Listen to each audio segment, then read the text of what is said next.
Así que para comenzar este espacio vamos a hablar con Lupe Batallán, ¿sí? Que está acá con nosotros con fondo verde, justamente como para confundir. Ella actualmente cursa estudios de grado, estudió periodismo en perfil, así que bueno, tiene un perfil, valga la redundancia, bastante variado y nos va a hablar un poquitito sobre esta agenda celeste del tema del aborto. Así que bienvenida Lupe, el espacio es todo tuyo. Gracias, Cami.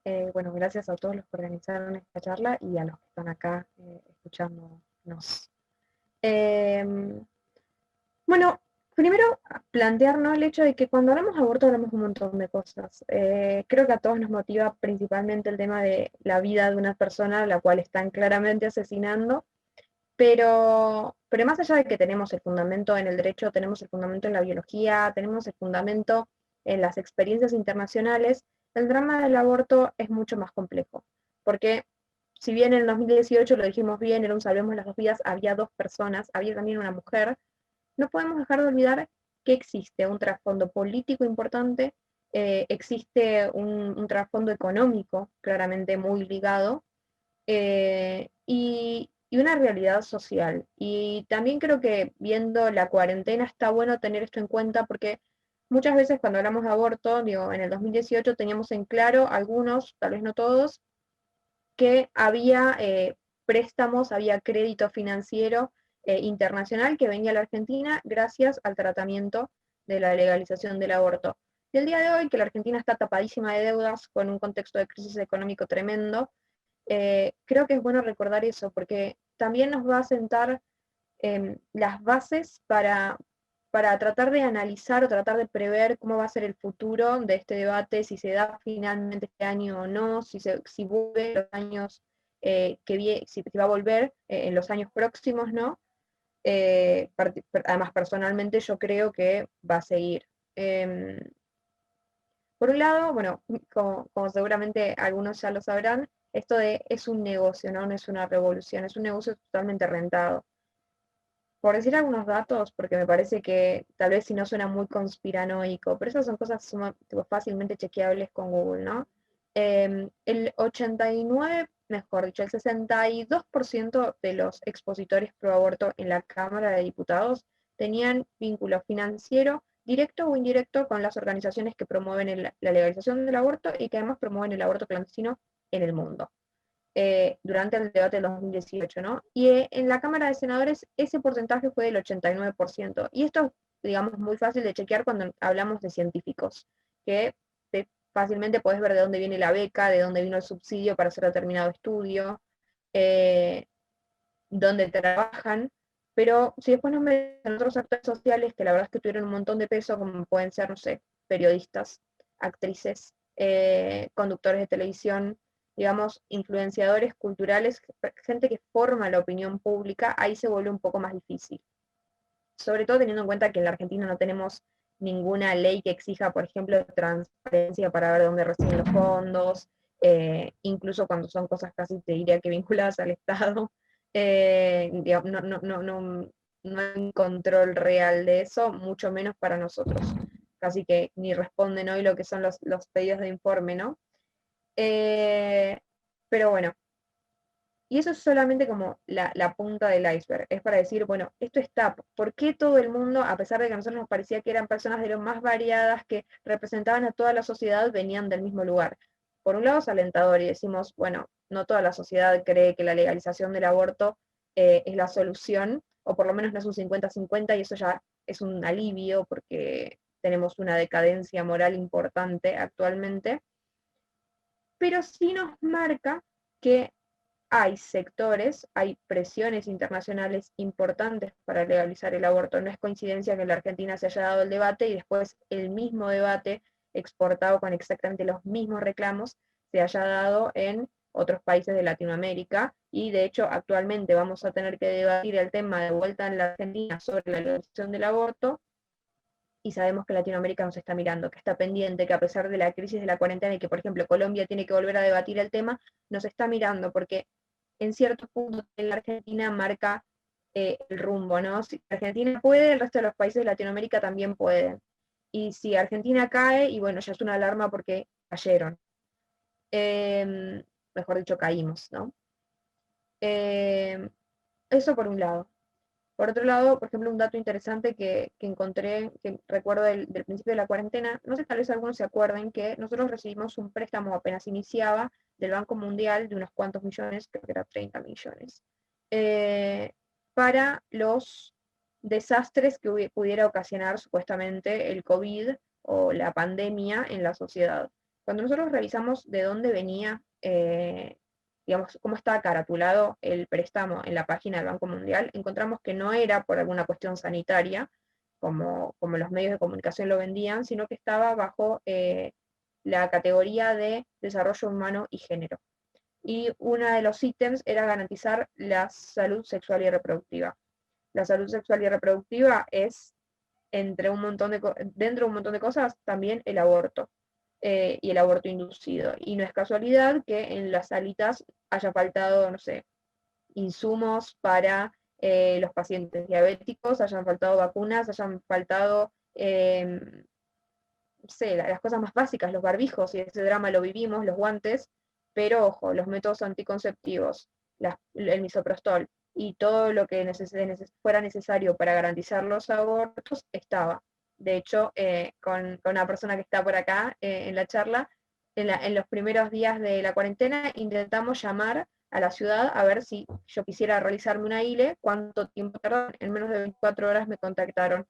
En cambio, sabemos que, por ejemplo, los pacientes venga a decir a nosotros que, así lo vemos, ¿no? Que no es una prioridad hoy en la Argentina en la situación en la que está, pero más que nunca en la situación en la que está, hoy sigue siendo una prioridad, porque de eso depende, por ejemplo, la cantidad de crédito que va a recibir de afuera. Una legalización del aborto, ayer lo decíamos, podría suponer, por ejemplo, para la Argentina de pronto solucionar los problemas económicos, porque entraría mucho crédito, planes sociales, lo mismo que siempre, que ya sabemos que ha hecho el kirchnerismo en un contexto de un dólar de casi 200 pesos. Entonces, la realidad es que tenemos esa circunstancia de esa situación de aborto actualmente, en cuanto a lo que es político.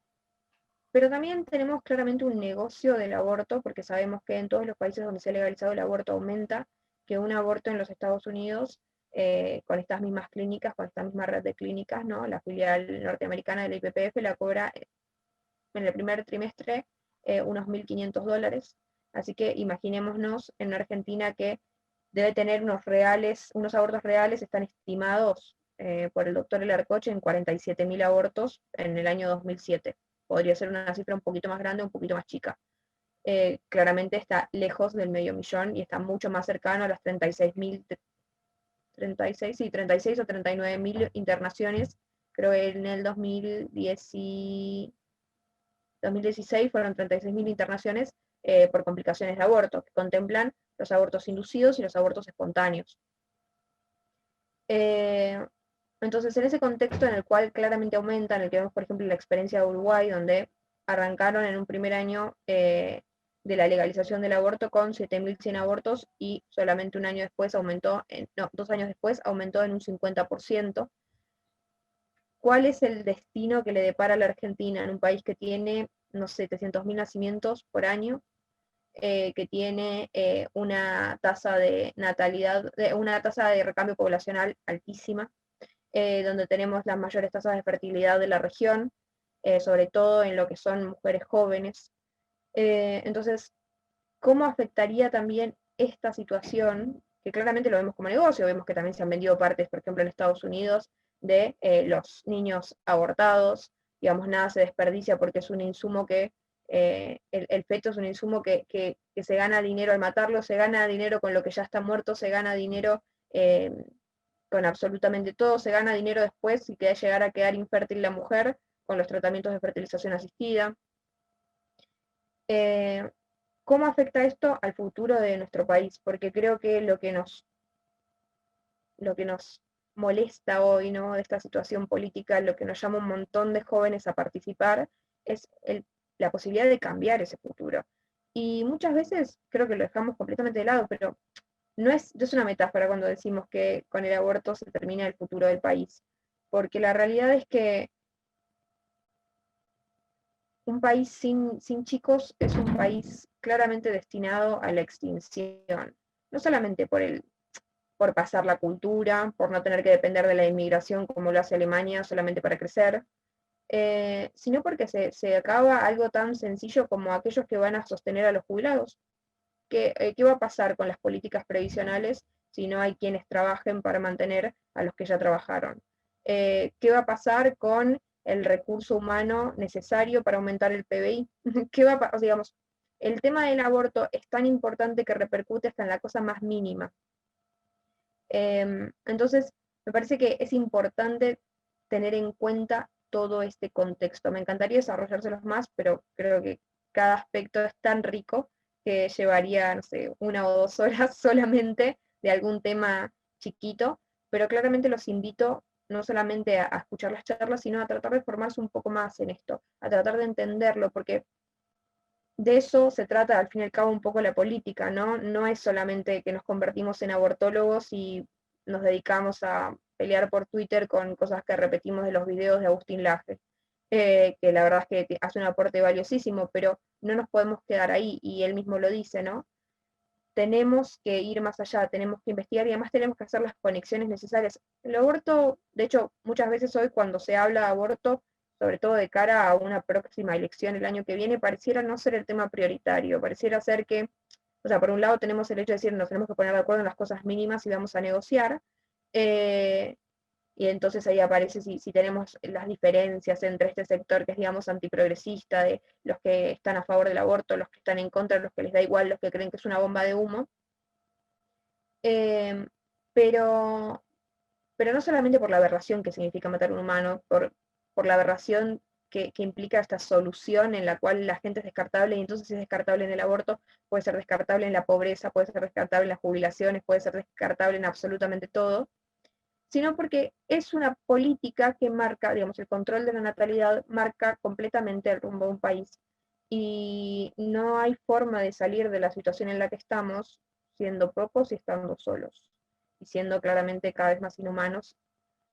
Em, entonces, los animo claramente a formarse más en este tema, a tenerlo en cuenta como lo que es, como un tema transversal a absolutamente todo, que afecta desde la religión hasta no sé, religión, filosofía, biología, derecho, absolutamente todo. Y creo, no sé si me estoy pasando de tiempo, porque hice la tontera de no fijarme cuando arranqué, así soy. Em, Minutitos, así que no hay drama. bien, eh, así que después la verdad es que me encantaría poder hablar un poco más de esto, si me van marcando con sus preguntas qué cosa les interesa más hablar. Personal con Lupe, y es que un día recibo un mensaje privado de Facebook en 2018, y era una chica, una tal Lupe Batallán, que me decía, yo quiero colaborar, no estoy en ningún grupo, no sé qué, porque había visto la nota en Clarín, que había salido el 8 de marzo, y de repente, al poco tiempo ya teníamos a Lupe ahí en los canales de televisión. Así que nada, la verdad es que, bueno, a mí me pone muy feliz en este momento estar pudiendo compartir acá con Lupe este espacio. Bueno, y para seguir hablando un poco de esto, vamos a hablar con Inés Broyan, Broguín. Sabes que nunca pronuncié bien tu apellido, Inés, a pesar de que nos conocemos también hace bastante tiempo. Inés es abogada y forma parte de Prodesi, que bueno, para los que no conocen Prodesi, los invito a seguirlos en las redes, realmente se ponen al hombro toda la parte, digamos, judicial, legal, ¿no? De estas cosas. Presentaron el recurso de amparo por el tema del misoprostol hace muy poquito, realmente tienen una actividad muy interesante, muy concreta, muy, bueno, muy rica, ¿no? Para todo este sector. Así que Inés, ahora nos vas a hablar un poquitito de alternativas superadoras, todo tuyo. Hola, ¿qué tal? Buenas tardes. Bueno, primero muchas gracias por el espacio, muchas gracias por la invitación al foro. La verdad que lo sigo bastante, por más de que no he participado hasta ahora de alguna actividad, porque cada vez que veía algo que me interesaba, justo tenía algo en la agenda, pero lo sigo bastante. Me parece que está buenísimo el espacio que empezaron a armar, y estaría bueno que se replique mucho más.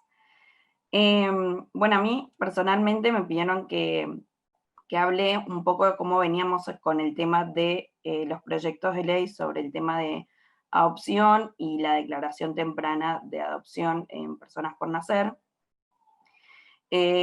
Como contaba Camila, yo estoy trabajando en una asociación civil de abogados que ahora, con el tema de cómo se va desarrollando el tema de los protocolos de aborto acá en la Argentina, desde el año pasado, fines del 2019,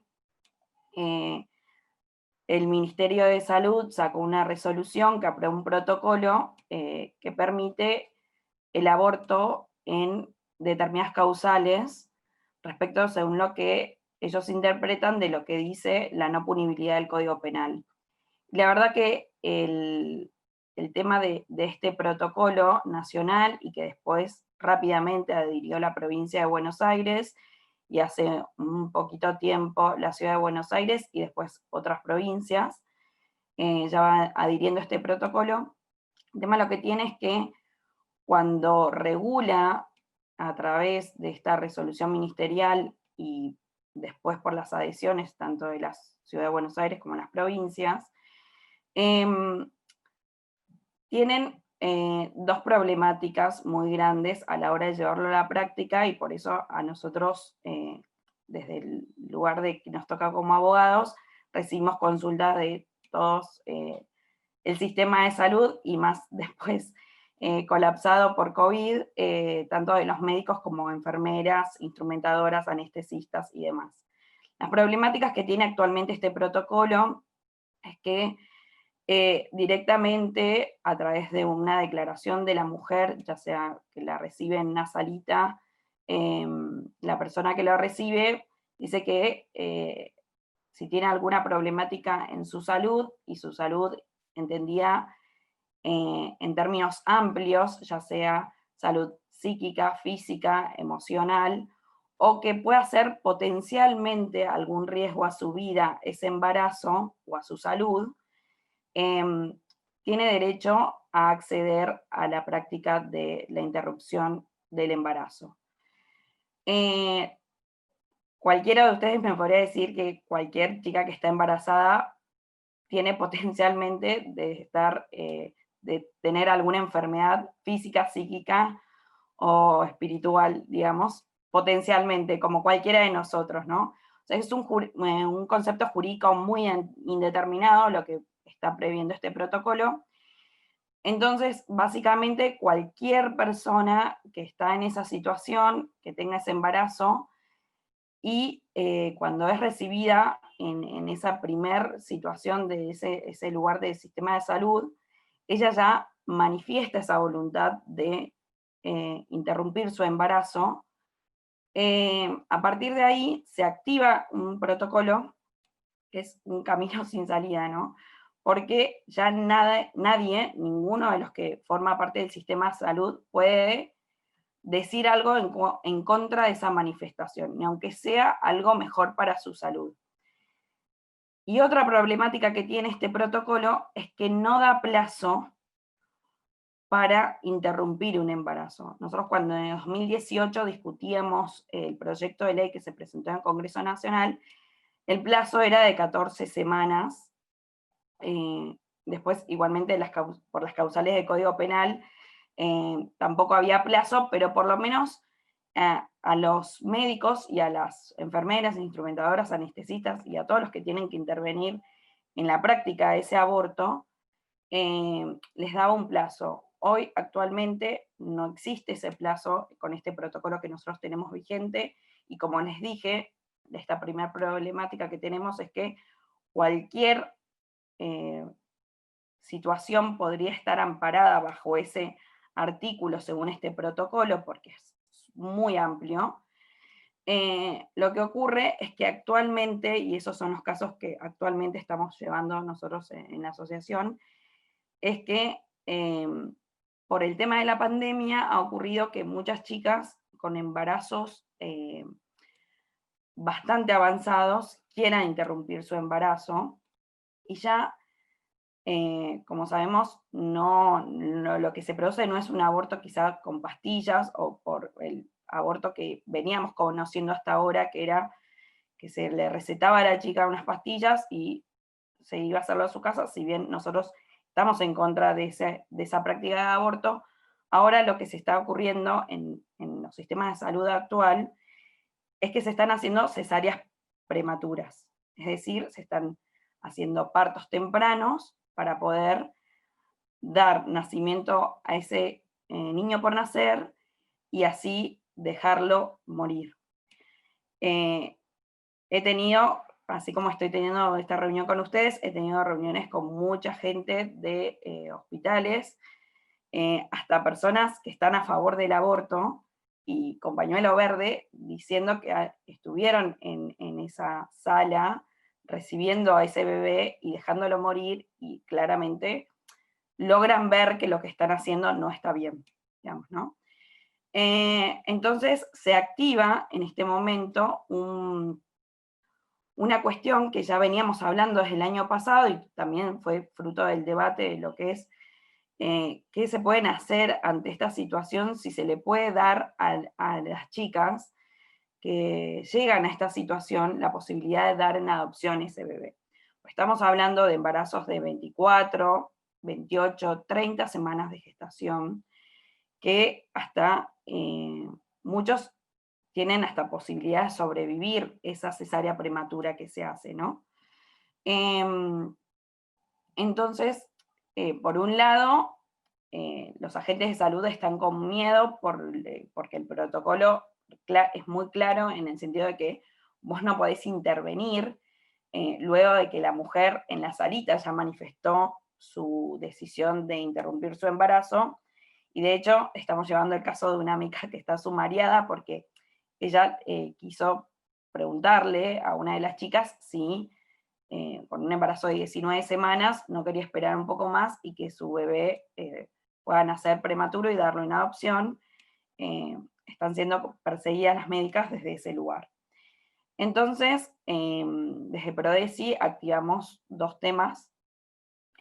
Primero, el asesoramiento a toda esta gente, que la estamos acompañando cada vez que tenga, o sea, sobre todo los que no querían ya hacer estas prácticas, pero igualmente, si bien se anotaron como objetores de conciencia y mandaron su telegrama y demás, las prácticas se siguen haciendo igual. Entonces, es como, ellos te dicen, yo me quedo con, por ahí yo no estoy haciendo, pero sé que al costado mío se está haciendo esto.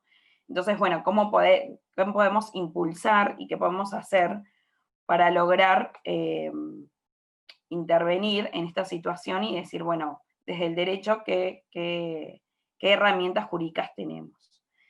Y no sé si recuerdan, el año pasado, en el 2019, a mitad de año, salió un fallo que fue bastante controvertido, de una jueza de Corriente en Paso de los Libres, que ella aceptó la manifestación de la chica que en su momento quería interrumpir su embarazo y después decidió darle la adopción. La jueza intervino y una vez que nació su hijo y cumpliendo el plazo del puerperio de los 45 días, lo dio en adopción.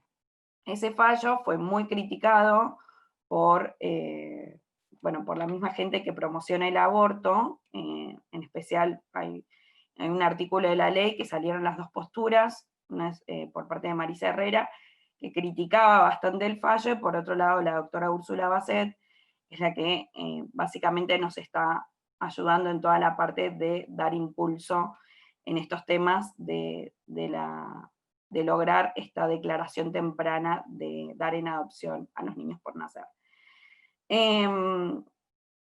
Fue muy controvertida porque, como sabemos, y como lo contó recién Lupe muy bien, la gente que promociona el aborto, este lobby abortista, lo que hace es cosificar al niño por nacer y no darle alguna posibilidad alguna que sea un sujeto de derechos. Lo contrario a lo que dice nuestra legislación, ¿no? Entonces, fue muy criticado por parte de ese sector porque se les prendió una alarma, como diciendo, acá esta jueza lo que está haciendo está tomando al niño por nacer como si fuese un sujeto, y para el lobby abortista es un objeto. Entonces, ahí fue donde hubieron las mayores críticas, y sobre todo se criticó a los proyectos de ley que estaban presentados para lograr esta declaración temprana de adopción. Igualmente, más allá de eso, si bien dentro del discurso que ellos dan acerca de lo que es el derecho a elegir,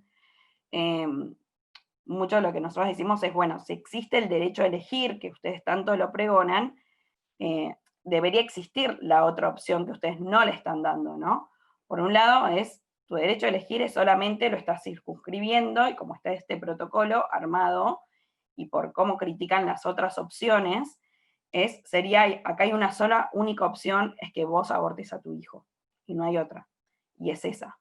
Y si existe cualquier otra opción, nosotros o la vamos a criticar, o vamos a dejar que no avance, porque no hay posibilidad alguna de que ese niño por nacer sea un sujeto de derechos.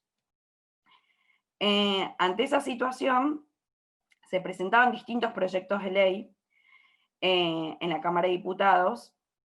¿Y qué pasó? A nosotros nos critican, o sea, desde el lado del lobby verde, lo que dicen es, si hay proyectos de ley que están impulsando que exista, por ejemplo, hay un proyecto de ley del diputado Enríquez que incorpora dentro de los supuestos para dar en adopción a el niño por nacer, ¿no? A la mujer, que la mujer pueda dar esa manifestación y demás, como un inciso más dentro del artículo 607 del Código Civil.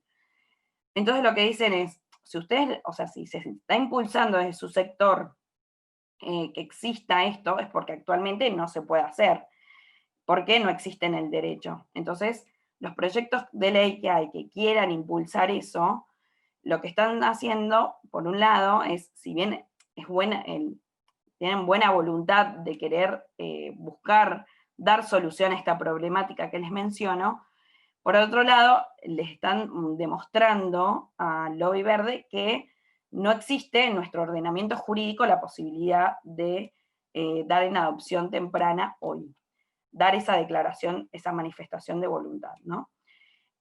Como yo les dije, mis estudios y lo que yo estoy estudiando y estamos siguiendo con Prodeci es a la doctora Úrsula Basset.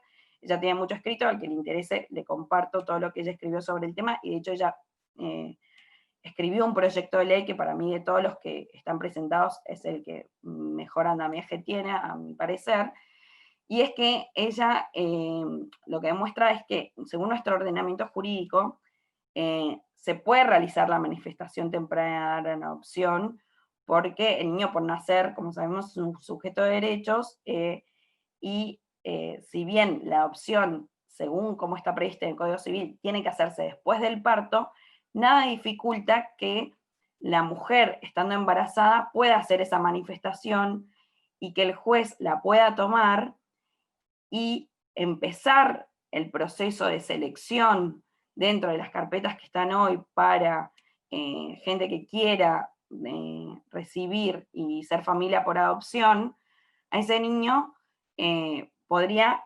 iniciar ese proceso. Y luego, una vez que la mujer da a luz y pasa el periodo de los 45 días de puerperio, ella podría ratificar esa declaración y tomar esta decisión, este consentimiento libre e informado, que lo prevé nuestro ordenamiento, y así completar lo que es el periodo y los plazos que prevé nuestra ley de adopción en nuestro Código Civil, y sin tener que modificar el Código Civil, porque muchos de los proyectos que están previstos y presentados por diputados en la Cámara de Diputados, que son diputados celestes, muchos prevén modificaciones al Código Civil. Y en mi opinión es más complicado un lobby interno dentro del Congreso para modificar el Código Civil, porque muchos son muy reticentes a cambiar la letra del código, que después de mucho tiempo se logró unificar ese texto. Entonces, lo que habría que hacer, a mi parecer, y según el proyecto que tiene escrito la doctora Úrsula Basset, es impulsar esto este mecanismo que ya dentro de nuestro ordenamiento jurídico no tiene impedimento alguno, pero sí ayuda a que hoy nosotros podamos tener un instrumento para, en estos casos, como yo les contaba, que ya están sucediendo en las maternidades, los médicos puedan tener algún instrumento para poder dar otra opción, y el derecho a elegir que tanto pregona el lobby abortista, por lo menos hoy avanzarlo y dar lugar a que la mujer realmente pueda tener una libre decisión. Más allá, y vuelvo a reiterar, que yo no estoy de acuerdo, y también va en contra de nuestro ordenamiento jurídico que exista la posibilidad de interrumpir el embarazo, porque se descarta una vida de una persona que tiene sus derechos y tiene que darle la posibilidad tanto de tener una familia como también la posibilidad de nacer. Ante esta situación en la actualidad, como estamos hoy transitando hoy en Argentina, con este protocolo vigente, es necesario, para salvar vidas, que exista un instrumento que pueda dar lugar a poder dar desde el lugar médico, desde la asistencia social y demás, la posibilidad de que las mujeres puedan recibir otra opción, además de la que existe hoy, que es este protocolo. Hacemos especialmente que hayas hablado un poco de esto, adopción prenatal, bueno, y de tantas cosas que también hay mucha confusión a veces en los términos, me parece que quizás después en las preguntas podemos ahondar un poco. Ahora, para seguir con este panel, vamos a charlar con Nadia Márquez, que ya la veo que está acá preparada. Nadia es abogada y es concejal por Neuquén. Nos va a estar hablando un poco del tema de ideología de género, ¿sí? Ella también es pastora evangélica, así que bueno, Nadia, todo tuyo. Hola a todos, ¿cómo están? Un gusto compartir con ustedes en esta tarde. Perdón que al principio estaba sin video, pero, o sea, estaba en la pieza de uno de mis nenes, habían zapatillas, todo, hasta que me tocó una habitación que no es la que uso, porque claro, ahí están los nenes, me vine a la pieza, si giro para acá, ven la ventana, si giro para el otro lado, toda la ropa. Me cambié de habitación, que estaba mi hija, se hizo pis, yo secando mientras escuchaba a Inés, literalmente secando el pis en mi cama. Esto es ser pro vida, chicos, tener 3 hijos y hacer todo esto, sin duda alguna. Así que bueno, y después Inés hablaba y dije, ay, se le colgó internet a Inés porque quedó colgada, y ahí me di cuenta que no, que era yo, y que me vine a esta habitación para cargar la batería y no la había cargado, así que enchufé, y después de todo eso, acá estoy. Bueno, no, creo que no hay, digamos, es un tema que estoy segura que todos ustedes súper manejan. No sé si hay algo que yo pueda agregarles. Lo que yo quiero intentar es que juntos trabajemos en conciencia de algunas cosas que necesitamos reforzar en esta lucha en contra de la ideología de género. En primer lugar, establecer que el principal problema de la ideología de género no es que sea una ideología estúpida. Ese no es el principal problema que nosotros tenemos. El principal problema que tenemos con esta ideología es que el Estado la asuma y la imponga a los ciudadanos. Ese es el problema que nosotros tenemos. Es decir, sobre las creencias no tenemos pero ningún problema. Y voy a decir, a ver, qué sé yo, no sé, yo me considero hija de Dios. Y a algunos les puede parecer una estupidez eso. Y yo estoy de acuerdo que les parezca una estupidez y estoy de acuerdo que lo digan. Y estoy de acuerdo en que no les parezca y que lo puedan expresar. Lo que es incorrecto es que el Estado tenga que enseñarle a todos o decirle que supuestamente por respetarme a mí, todos tienen que decirme, hola hija de Dios, ¿cómo anda hija de Dios? ¿Cómo anda hija de Dios? Es decir, digo porque es mi creencia, pero podríamos pensar en otras, porque la ideología de género no deja de ser eso, una creencia.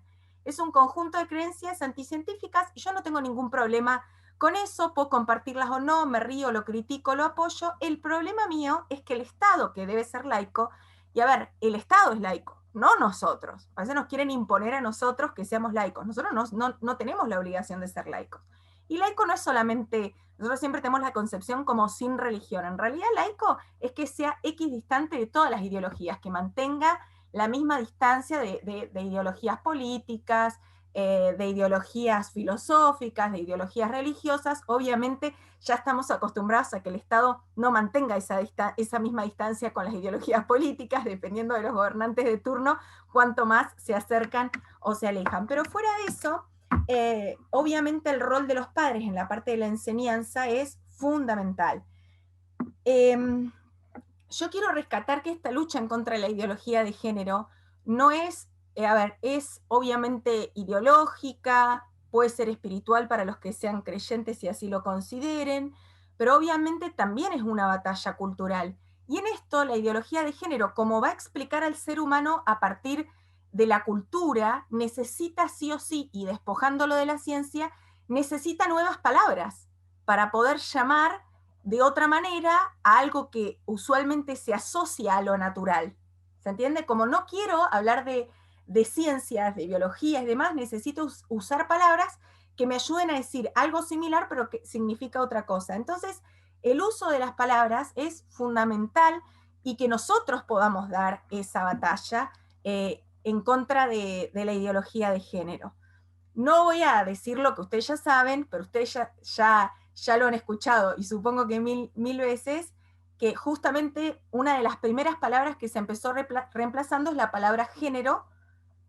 Se dejó la palabra sexo para usar la palabra género. Género tienen las cosas, sexo tenemos las personas. Entonces, yo a ver qué tengo acá, voy a agarrar cualquier cosa. Acá tengo el esmalte, ¿sí? ¿Es el esmalte por los genes que tiene? ¿Es el esmalte por el órgano reproductor que tiene? ¿Es el esmalte él porque es masculino o es un hombre? Porque alguien le ve pene, porque si alguien le ve un pene, por favor, recomiendo un psicólogo urgente. O sea, el género solamente sirve para que cuando digas me pasas ¿cómo se llama esto? Celular, iba a decir, yo estoy chico limada, le dije, si me pasas el esmalte, todos me pasen el esmalte, esto, a ver qué tengo de la por acá. Miren, se me rompió la manija voy a usar la manija de la cajonera. Entonces, esto es la manija. ¿Por qué es la manija? XX, XY, no tiene nada que ver, es la manija porque para que cuando alguien diga, me pasás la manija o agarrar la manija, todos sepamos de qué estamos hablando. Eso es cultural, ¿no?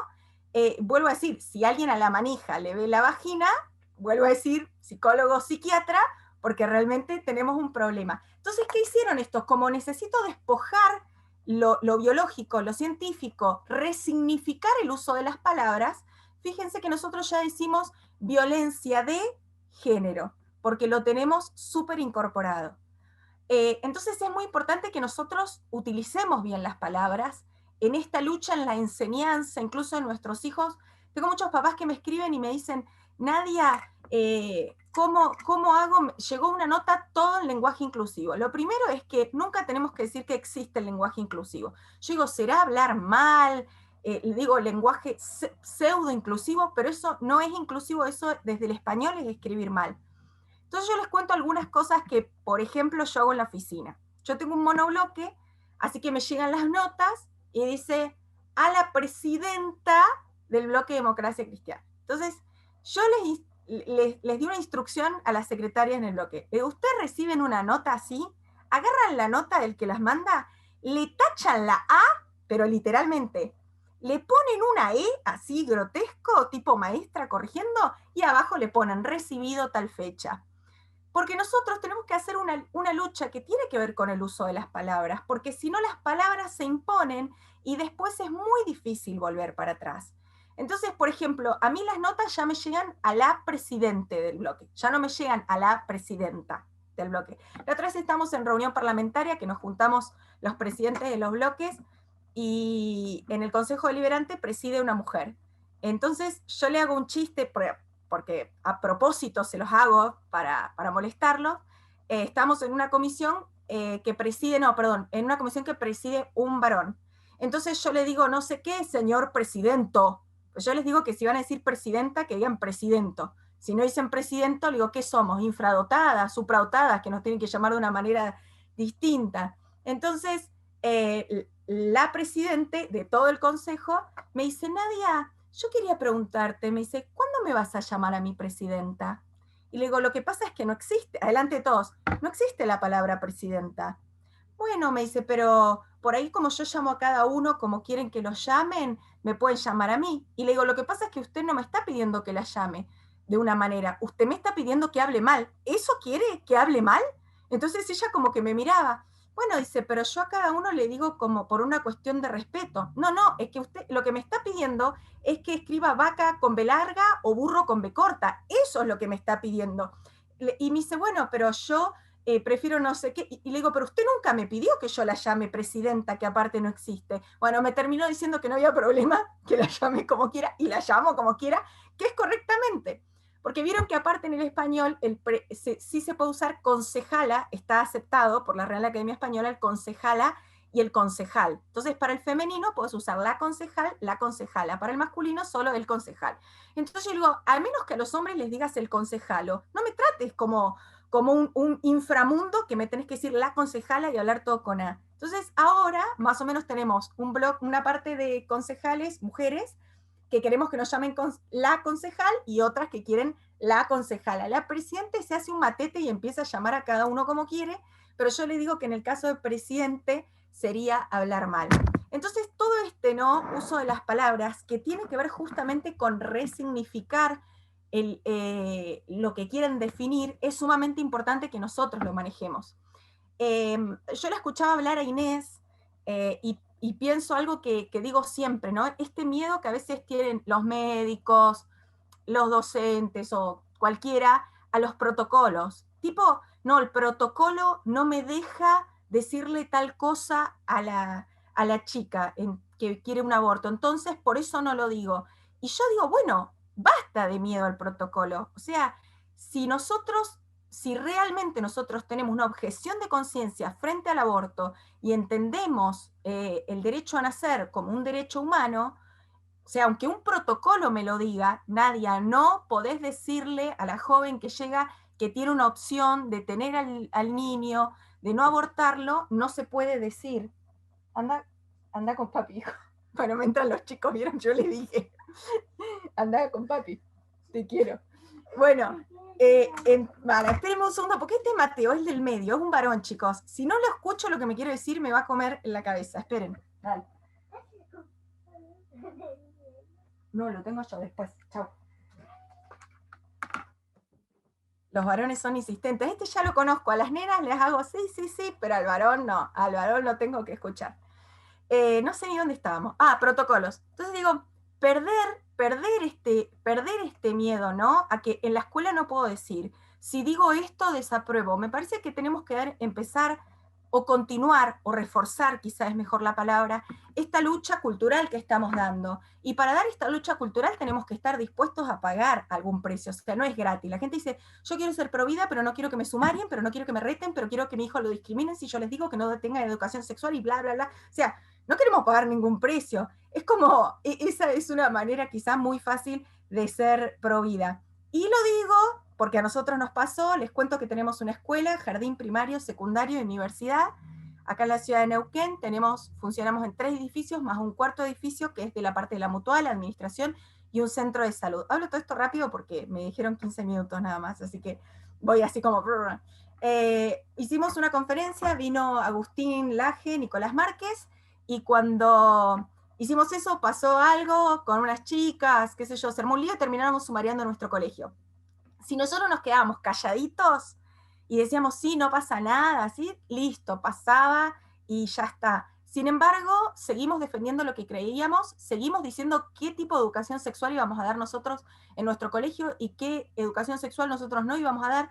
No es novedad para nadie, en nuestro colegio hay hijos de diputados provinciales, diputados nacionales, hijos del exintendente, nietos, o sea, nietos de exgobernadores, hay de todo.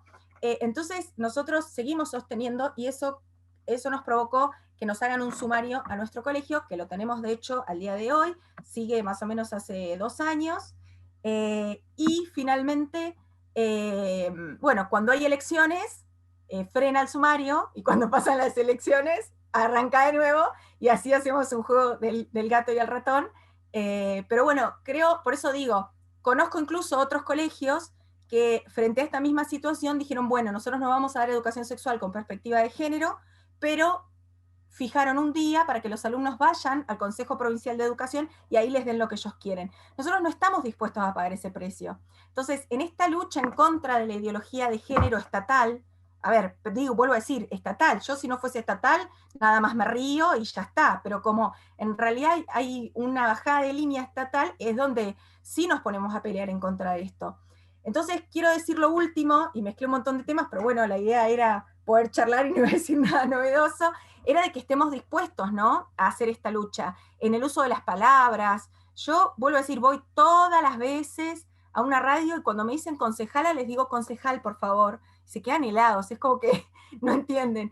Pero esa lucha nosotros la tenemos que dar, tenemos que enseñarle a nuestros hijos, tenemos que hablar con nuestros hijos de sexualidad. Si no hablamos en casa, esto siempre lo digo en estos espacios, puertas adentro, ¿no? Y sigo sosteniendo que el derecho a enseñar de manera moral y religiosa es de los padres, no es del Estado.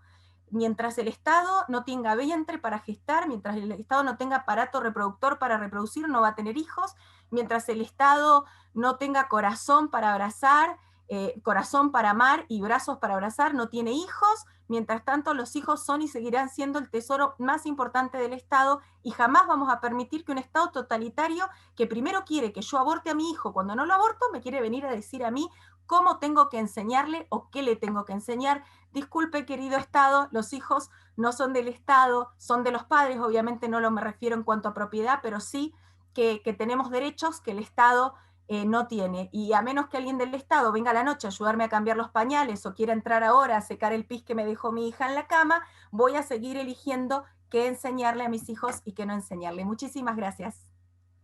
Bueno, vamos con las preguntas que están en el chat, ¿sí? Estoy buscando la primera para no ser descortés con nadie. Por lo que veo, las primeras, bueno, obviamente son para Lupe. Ahí Sofía Bianchi te pregunta, Lupe, dice, ¿qué recursos o lugares nos recomiendas o nos recomendás para poder formarnos más? Bueno, en primer lugar, claramente para hablar toda la cuestión de aborto hay que tener idea de qué es lo que está pasando actualmente. Así que, de plano, seguir todas las noticias relativas a aborto, que claramente no abundan. Cuando viene el tema, como ahora que va a venir la legalización, sí, que es todo verde, pero después parece que queda como en la nada. Recomiendo también seguir a veces portales de, ustedes elegirán, ¿no? Yo la verdad es que me voy guiando por lo que me recomiendan, uso mucho Twitter, entonces la verdad es que es un buen lugar para encontrar, por ejemplo, portales de otros países que te mantienen al tanto de también lo que está pasando, porque también como viven la realidad de ellos, es también un poquito cómo la podemos llegar a vivir nosotros o robar estrategias que nos sirvan. Más allá de seguir el tema de actualidad, cada vez que cae un tema con un conflicto puntual del aborto, claramente no recomiendo guiarse por los medios masivos de comunicación porque vienen a tener una bajada bastante verde, pero sirve un montón, por ejemplo, no sé, pienso, caso de Faustina, caso de Esperanza, caso el de la cuarentena mismo, la nena de Santiago del Estero, los portales del pueblo, de la ciudad, de la provincia donde ocurrió, en general tienen más información, así que está buenísimo. Y luego después, con respecto a todo lo que hay aborto, el aborto es un tema que se puede encargar de todas partes. Entonces yo creo que hay que tener nociones generales de lo que es el aborto. Creo que además, para lo que discutimos hoy, no hay ningún lugar que compile toda esa información como una base general, salvo, no quiero hacer el chivo de mi libro, pero Y yo te lo iba a lo hacer yo escribí el porque, chivo, lo estaba esperando. O sea, si no lo decís vos, lo digo yo.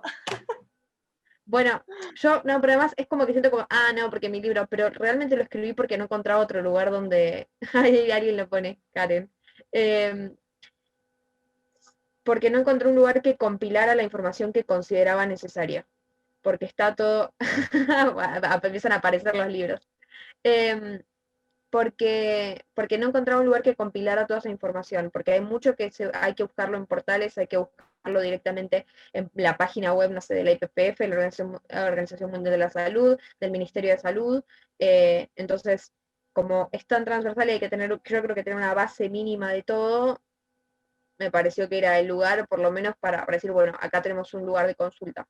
Pero después, dependiendo de dónde quiera uno profundizar, dónde se sienta más cómodo, dónde tiene más facilidad, y bueno, va a poder ir a buscar, no sé, adentrarse en lo que es la biología igual hay que tener cuidado porque no es algo, a pesar de que parece bastante fácil y que uno la puede agarrar en cualquier momento y entender todo, es más parecida en ese sentido a la matemática, uno no se manda a dividir o a multiplicar sin saber restar y sumar antes, Entonces, la verdad es que hay que hacer un estudio profundo para entender un montón de cosas.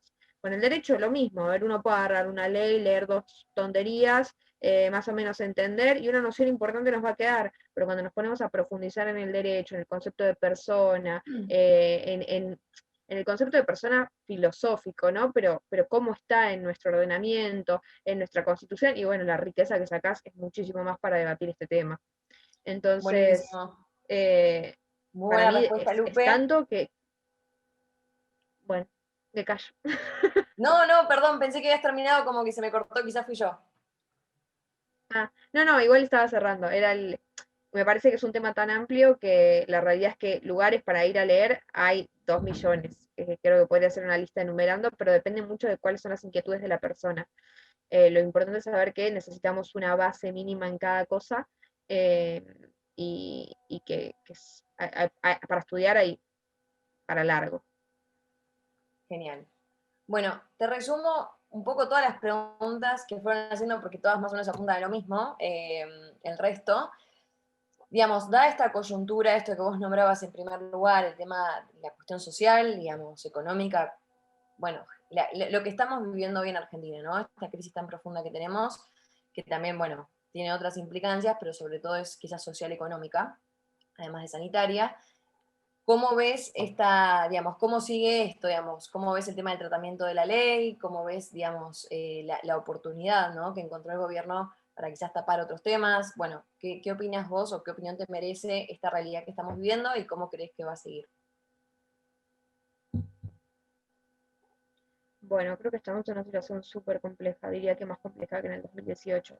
Tenemos un pro que es que estamos mucho más organizados de lo que estábamos en el 2018, afortunadamente. El problema es que tenemos una cuarentena con una cantidad de problemas socialmente que afectan todos los ámbitos, entonces pareciera que a veces ponerse a hablar de aborto es como de, no sé, cabeza cuadrada, y no, porque yo sigo con el aborto y la gente, no sé, se está quedando sin laburo, 4 millones de puestos de trabajo perdidos. Em, entonces, en ese sentido es un poco más complejo porque además la gente hoy no quiere salir a marchar, tal vez, esperemos que sí, que cuando se trate el tema del aborto la gente quiera salir porque es súper necesaria, pero digamos que está más quieta por 7 meses de cuarentena donde no hay que salir porque el virus, porque el contagio, etc. Entonces, en ese sentido, también tenemos un presidente que desde el principio dijo que iba a legalizar el aborto, tenemos un oficialismo que es mucho más verticalista a la hora de votar, que tal vez no permite tanto la, la, la opinión distinta, donde hay una forma de presionar distinta a la que tiene Cambiemos, o la que tenía Cambiemos, o digamos, la que tuvo Cambiemos en el Congreso en el 2018, que también estuvo, pero digamos, son otros modos. Y el peronismo en ese sentido es más difícil para ser celeste. Entonces, en ese sentido, la situación es más compleja. Probablemente la semana que viene esté entrando el proyecto de legalización del aborto al Congreso, no tenemos confirmado el día, pero sabemos que por los rumores que hay en el Congreso, que son realmente muy fuertes, y lo que estamos esperando todos es que sea un tratamiento muy rápido del proyecto. Se va a hacer probablemente por Zoom, es lo que dicen. Digamos, no hay nada oficial, son todos dimes y diretes, pero son dimes y diretes bastante fuertes. ¿Y qué más? No, bueno, y después claramente no va a tener el debate que tuvimos en el 2018, que nos sirvió para ganar un montón de tiempo, porque se están quedando sin tiempo, tienen que meterlo rápido, si no el año que viene, año electoral, corren el riesgo de no poder tratarlo, porque, digamos, ser verde es piantavoto. ¿Y qué más? Y en el 2022 podría llegar a cambiar la composición de la Cámara, porque en el 2021 salen más verdes que celestes. Entonces, esa es la situación global y es un poco lo que tenemos que esperar para la semana que viene. Obviamente, como movimiento que nos queda, claramente movilizarnos y salir cuando haya que salir y tratar de sumarnos a todas las actividades que podamos, que se vayan a organizar para presionar esto, hablar claramente de las provincias que sean, con la gente de sus provincias para tratar de presionar a sus senadores y diputados para que voten lo que tienen que votar. Sobre todo diría el trabajo más fino y más fácil de hacer es sobre senadores, porque la gente tiende a conocer más a los senadores tienden a tener un compromiso más grande con la gente, porque al senador hay que votarlo, el diputado entra por lista sábana y chau. Entonces, nos queda un camino de seguir trabajando un montón, con menos tiempo, cuidar mucho el voto, porque la realidad es que hay muchos legisladores que podrían llegar a darse vuelta. No lo sabemos, pero los rumores están, y hay que hacer el control de cada uno de nuestros senadores en particular, que además es la Cámara de Diputados. Ya sabemos que los números lo más probable es que no nos den, o sea, tendría que pasar medio que un milagro para que nos dieran, pero en senadores la diferencia está mucho más ajustada. No, son 1 o 2 votos, no, creo que son 3 votos menos de los que tuvimos en el 2018. Seguimos ganando, pero la diferencia es menor. Entonces, con que algunos se abstengan, con que otros se den vuelta y falten, ya está. Dejamos de tener la victoria asegurada y pasamos a tener claramente una derrota. Bien. Bueno, Lupe, Así que no sé, ¿tenés esa algo es más para agregar respecto a la coyuntura? Si no, te hago una preguntita más. No tengo nada más, creo que nada más. O sea, Acá trabajen Pascual mucho porque se nos Albanese, viene la semana que viene, no sabemos cuándo, y cuando venga, viene rápido. tal cual. Esto es flash y además va a caer como una bomba. Hay que ver si no les explotan la mano. Bien, pregunta Pascual Albanese, ¿sí? Dice, ¿qué opinas sobre la posibilidad de convocar una consulta popular no vinculante sobre el tema? Yo no estoy de acuerdo con eso, porque si bien sabemos que los números nos dan, o sea, sabemos que la Argentina es más celeste que verde, el problema de las consultas, podemos por poner un ejemplo, Irlanda tuvo una consulta, hasta bien era vinculante, eh, votar, y después se enteró de todo lo que venía después. Si a nosotros nos llegara mal en una consulta por el manejo que tienen las verdes, que sabemos que claramente tienen un manejo mediático mejor que el nuestro, porque tienen muchísimos más recursos, porque los medios prácticamente son de ellos. En Irlanda lo vimos, la gente fue a votar y después de haber votado se enteró que lo que no habían votado lo que querían, que estaban en contra de eso. Entonces, si llegara a dar la situación de que tuviéramos un mal resultado en una consulta, digamos un resultado favorable a las verdes, básicamente estás regaladísimo, porque después te van a salir con eso para decirte que tienen el aval popular para legalizar el aborto, por más que no sea vinculante, les estás dando no sé, el arma para que te maten, así lo veo. Sobre todo porque sabemos que ellas manejan mucho mejor los medios que nosotros, tienen más recursos, entonces es más probable que haya desinformación y que terminen ganándola ellas.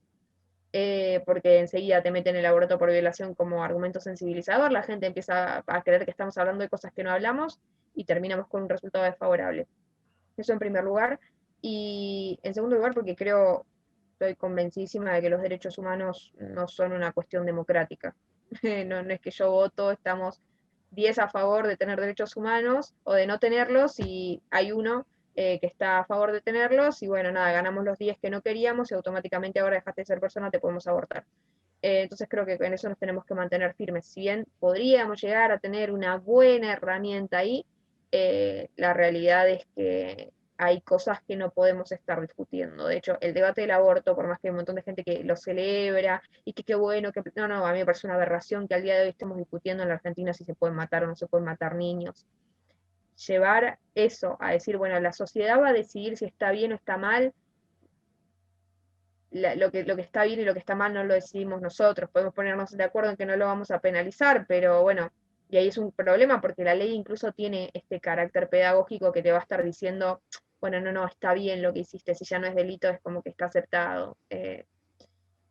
Incluso, digamos, ¿qué problema tenemos con el aborto por el simple hecho de ser no punible, un delito no punible? Y actualmente mucha gente lo reclama como si fuera derecho. Incluso muchos pro vida hablan del aborto por relación como derecho y no como delito no punible. Entonces, para mí, digo, principalmente, por un lado, ¿cómo se dice? Se me fue la palabra. Por convicción, claramente los derechos humanos no, no depende su votación. Yo no creo que tengan que exponerse a una votación, a decidir si existen, no existen, si el pueblo está dispuesto a aceptar eso o no. Pero por otro lado, desde la práctica, me parece que es perder, es tirarse a perder, no es tirarse a ganar. Bien, bueno, ahora tenemos algunas preguntas para Nadia. Yo sé que Nadia se tiene que ir, no sé, ¿podés responder alguna o alguna Sí, chiquitita? perdón, Hacemos una ando cortita. medio ajustada de tiempo nada más, pero sí, por supuesto, sí, sí. Bueno, buenísimo. Acá te hicieron unas cuantas preguntas. Yo te las resumo, digamos, en una pregunta que creo que engloba más o menos lo que la gente plantea, ¿sí? Primero, si crees que existe algún tipo de aval jurídico, ¿no? Si vos conocés o se te ocurre algo, para el tema de combatir el uso del lenguaje inclusivo en las instituciones, ¿no? Porque, por ejemplo, hay muchos alumnos universitarios a los cuales le obligan, por ejemplo, a presentar su tesis con esta, bueno, de esta forma. Esas dos preguntitas, si podés quizás Perdón, decirnos igual eso y deliberamos. no sé si a todos se les cortó o solo a mí, pero te escuché la segunda, no la primera, que va así como. Ah, la primera era qué opinabas de la ESI en las escuelas. Entiendo que seguramente debe ser de su carácter obligatorio o de su carácter estatal, ¿no? Digamos, o sea, más allá de entrar en el terreno de si hay que dar, ¿no? En el campo filosófico. Y después, respecto del aval jurídico para combatir la obligación de usar el lenguaje, digamos, bueno, con la E, el lenguaje que se llama inclusivo y todo lo demás. Por ejemplo, digo, planteo casos de mucha debilidad, ¿no? Te querés recibir, tenés tu tesis, te obligan a cambiarla, bueno, si existe algún tipo de aval jurídico para las personas o las instituciones. Bien. Arranco con la última, que fue de la que hablé, entonces va a ser mucho más rápida. En realidad, vuelvo a insistir, no existe el lenguaje inclusivo. Todo depende de la perspectiva, porque algunos dicen, si no escribo con lenguaje inclusivo, no me recibo, por ejemplo. Sería el mismo planteo entonces, si no practico abortos, me quedo sin trabajo. O sea, es una cuestión de conciencia. Yo no quiero decir que sí tiene que hacer o que no cada uno. Yo ideas tengo miles. Por ejemplo, yo daría, mis exámenes eran orales, así que yo diría lo que quieren, me da el aprobado, y cuando me da la mano, felicitaciones colega, al menos en Agua 7 te hacen así, felicitaciones colega, yo le diría muchísimas gracias, no creo absolutamente en nada de lo que dije, solamente para probarlo así con cara, y me reiría en la cara. Esa es una opción. Otra opción es deliberadamente dejar que te desaprueben 1, 2, 3 veces y judiciar las causas, ¿no? Pero vuelvo a decir, todo depende de cuánta batalla uno quiera presentar o cuánta batalla uno no quiera presentar, digamos, no puedo pretender que todos piensen o que eventualmente hagan como yo. Quiero decirles, a ver, que a mí en general la carrera me fue bien, desaprobé mi último final, justamente por reclamar, iban a levantar la mesa y yo reclamé, nos pusieron la mesa, pero obviamente nos mandaron al muere a todos. Entonces, pero yo lo hice por una convicción, ¿se entiende? Entonces creo que parte también por eso. Vuelvo a insistir, el lenguaje inclusivo no existe. Y ya la Real Academia Española ya lo rechazó un montón de veces. No hay manera. Yo creo que hay que pelearlo. Ahora, si uno está así como pichoncito mojado, claro, nos van a pasar por encima. Y respecto de lo segundo, respecto de la educación sexual, tengo críticas a la ley en particular, que sea transversal, que supuestamente cualquier docente puede dar educación sexual. O sea, imagínense, estudió matemáticas y tiene que dar educación sexual, o sea, no tiene idea. Creo que la sexualidad también tiene que ver mucho con las experiencias que uno ha tenido, positivas y negativas, entonces no puedo abordar de manera positiva si lo viví como algo negativo. Por otro lado, también creo que la parte de moralidad no pueden hablar directamente, no se puede hablar, porque eso es derecho de los padres, no es derecho de la escuela, ni del ministro de Educación de turno, ni la profesora. Ahora, del vamos, que aparato reproductor sexual y todas esas cosas las han dado siempre, o sea, chicos, no soy tampoco un dinosaurio, pero desde que yo estoy en el primario y en el secundario lo han dado. Entonces, desde ese lado no es que me parece mal, obviamente lo que pasa es que con esto se distorsiona. Yo sí animo igual a los pro vida a dar educación sexual desde una perspectiva en valores y demás, porque digamos, hoy está.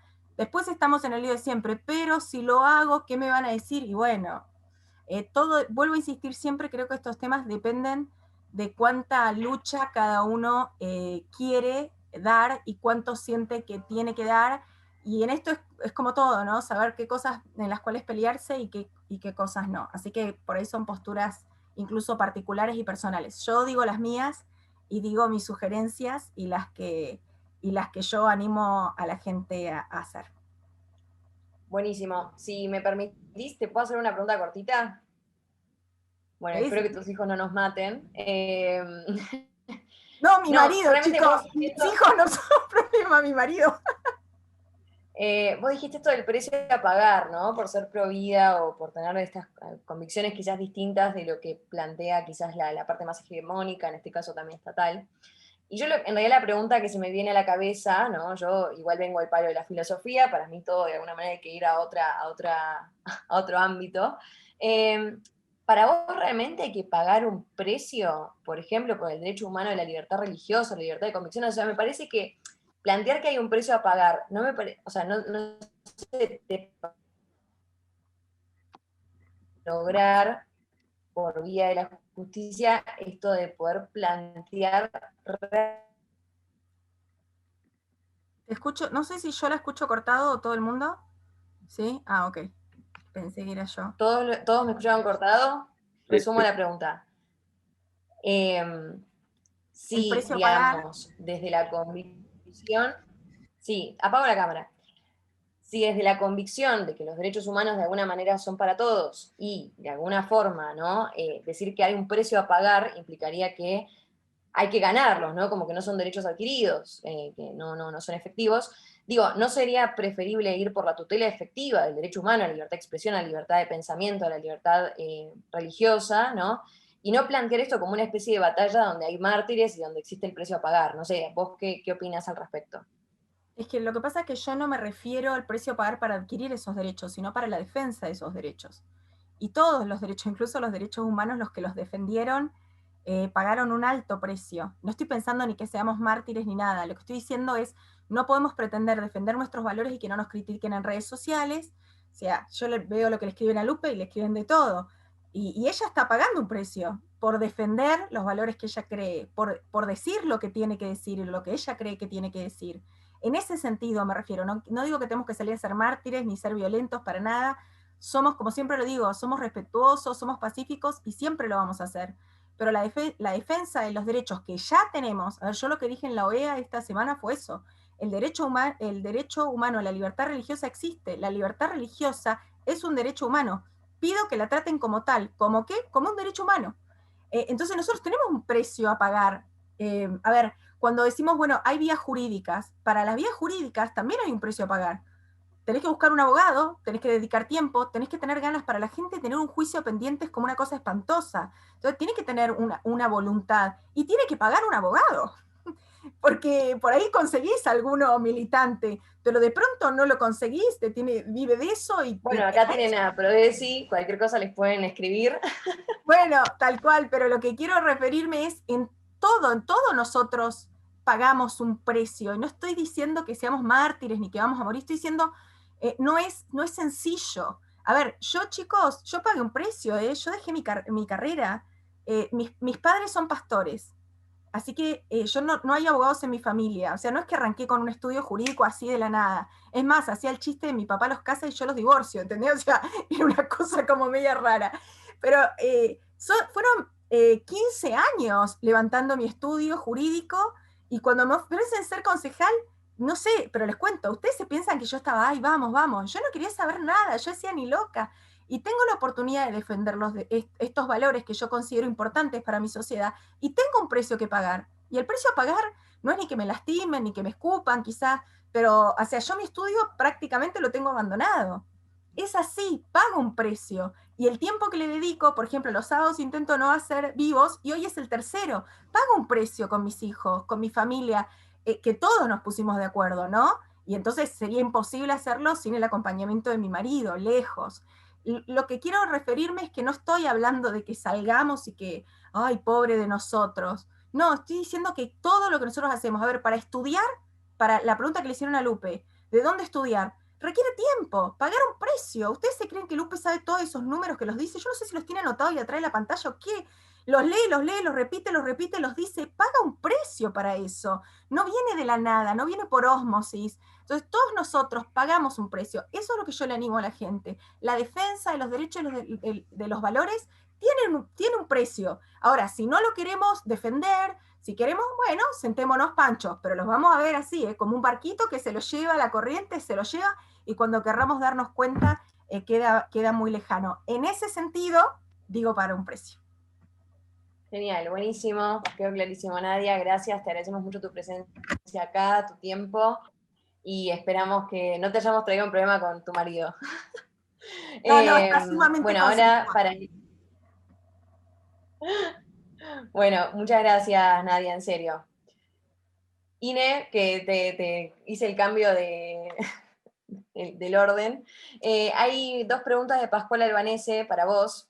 Dice, la primera, si existe algún antecedente en la legislación comparada sobre adopción temprana.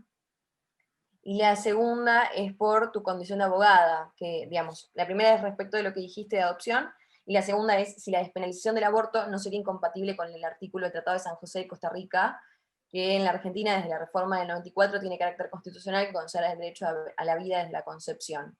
Que entiendo que igual lo dejaste claro, pero Pascual te hace estas dos preguntas. Una respecto de legislación comparada en adopción temprana, la otra es si en realidad de plano la despenalización no va en contra del tratado.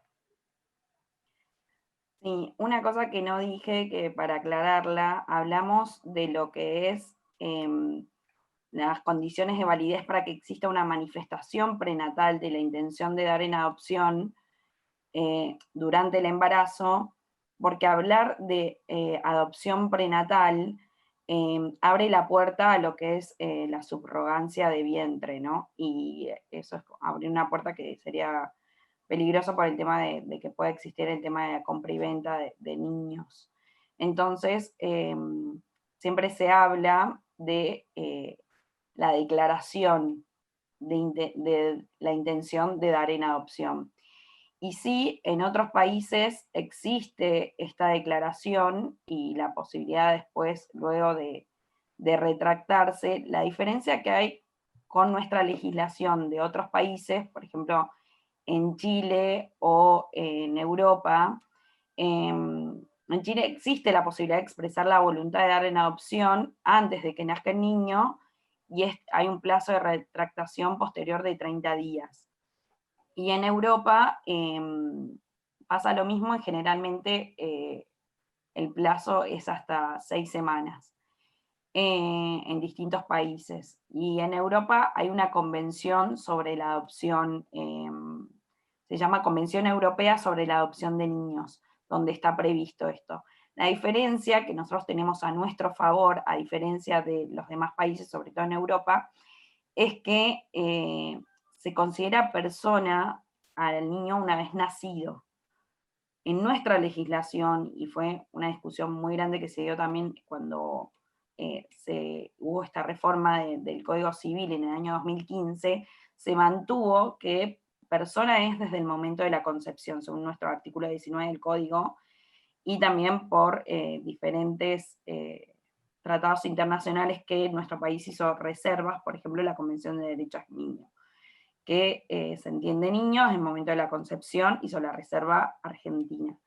Esa es la diferencia que nosotros tenemos a nuestro favor con nuestro ordenamiento jurídico, que si bien en otros países, como les digo, se entiende que persona es desde el momento en que nace, existe la posibilidad de dar esta declaración temprana de la intención de dar en adopción. Y la otra consulta era si era compatible. La despenalización con el Tratado de San José de Costa Rica, el cual Argentina, bueno, en el 94 lo sumó a su orden constitucional. Sí, eso, Ricardo Bach tiene escrito sobre eso, que él habla que una vez que Argentina ratifica y es parte de este tratado internacional, y a la vez cuando hace la reserva sobre la Convención de Derechos del Niño y dice expresamente que para la Argentina niño se considera desde el momento de la concepción hasta los 18 años de edad, él tiene escrito que debería ya ser inconstitucional por una norma posterior y superior también los supuestos que prevé el Código Penal. Él lo tiene escrito, la verdad que yo lo comparto y a la vez entiendo por todos los antecedentes por qué en su momento se pusieron estos supuestos, sobre todo cuando está en riesgo la vida o la salud de la madre.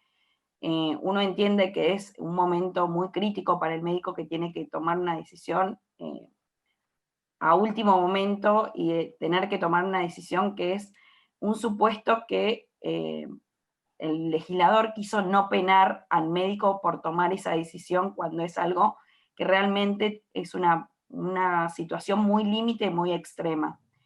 Lo que está pasando y lo que pasó con estos protocolos es que se excedieron de tal punto en que ya ni siquiera se habla de un supuesto límite, sino que pasa a ser de un supuesto de no punibilidad previsto en el Código Penal a levantarlo y decir esto es un derecho que se debe no solamente resguardar y tener, sino que nadie puede hablar en contra acerca de este derecho y hay que protegerlo y velar por ello.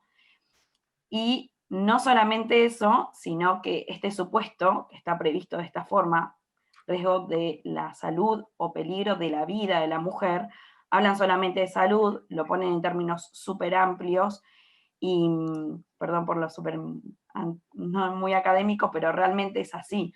Cuando se lee ese protocolo, dice que no solamente tiene que estar probado el riesgo de la salud de la mujer, sino habla de la potencialidad de tener un problema de salud. O sea que es algo totalmente indeterminado y es algo que lo escribieron de una forma para que exista, para que cualquier supuesto pueda entrar. Ambigua adrede. Sí, sí. Adrede y completamente, eso sí es completamente inconstitucional.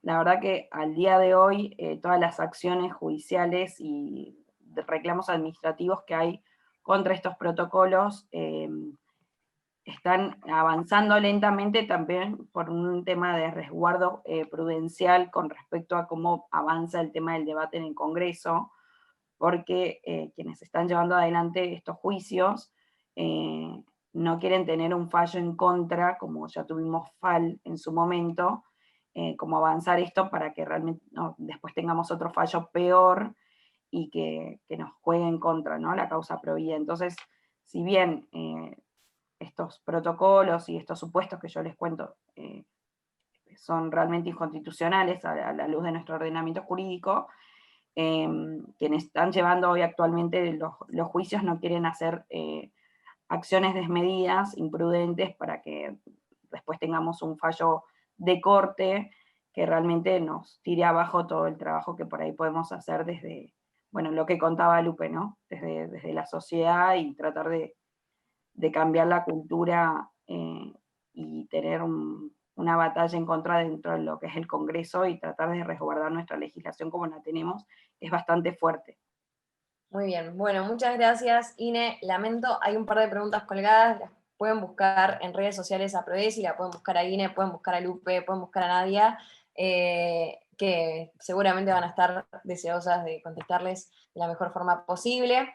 Bueno, muchas gracias al foro por invitarme a moderar esta actividad, que realmente, bueno, creo que en este mundo, en esta situación en la que estamos viviendo, poder difundir ideas de la cultura de la vida, ideas que de alguna manera sean positivas, que nos ayuden a seguir dando esta batalla, es realmente muy valioso y muy valorable. Así que le dejo la palabra a Miguel, que nos va a invitar a la próxima actividad, y por mi parte les agradezco y nos vemos la próxima. Bueno, muchas gracias, amigas, a las 4, cada una en su tema y en su rol. Nos han, yo diría que le han dado vida a un conjunto de temas que centralmente tienen que ver con la vida, precisamente. nos han iluminado las inteligencias, ilustrado en muchos temas, en muchos aspectos, en muchos detalles que ignorábamos al respecto, y nos han calentado los corazones en torno a este tema. Yo quiero, de entre todas las cosas positivas, constructivas y entusiasmantes que he escuchado, quiero tomar una frase de Nadia Márquez, porque nos sirve para explicar de algún modo el compromiso que estamos asumiendo desde el foro. No solo con este tema, sino con los que ya hemos tratado, con otros que trataremos en el futuro, y con este mismo que sin duda volverá, porque está muy en el centro de nuestro plexo valorativo, en el centro de nuestras preocupaciones. Las palabras de Nadia a las que me refiero son aquellas en las que señaló que toda lucha cultural es una lucha sobre palabras y sobre resignificar palabras. Estoy convencido de que es así. Y esto es lo que guía precisamente la definición de la temática de las actividades del foro. Estamos permanentemente teniendo que luchar por quienes, mejor dicho, teniendo que luchar frente a quienes quieren cambiar nada menos que nuestro sentido común. Que esto es el pensamiento único, esto es la ideología progresista que nosotros preferimos llamar retroprogresista, porque en realidad tiende a ser de la sociedad no una sociedad más humana y más civilizada, sino exactamente lo contrario.